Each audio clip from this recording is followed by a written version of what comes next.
Pernah tak korang duduk sejam depan laptop, tapi baru siap satu konten? Aku dulu pun sama.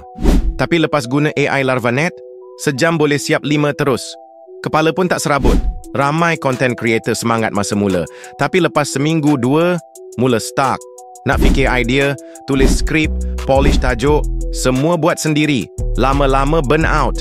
Kalau korang nak buat 5,000 sebulan, grind sorang-sorang bukan jalan dia. Kena ada sistem. Aku mula guna Larvanet bila aku sedar banyak masa aku habis buat benda yang boleh auto je. Dalam Larvanet, ada 4 tools yang aku guna paling kerap. 1. The Copywriter, bantu tulis ayat iklan. 2. Headline, bagi idea tajuk padu. 3. Convert Hooks, bagi hook ikut niche. 4. Mr. Writer, susun terus jadi skrip siap.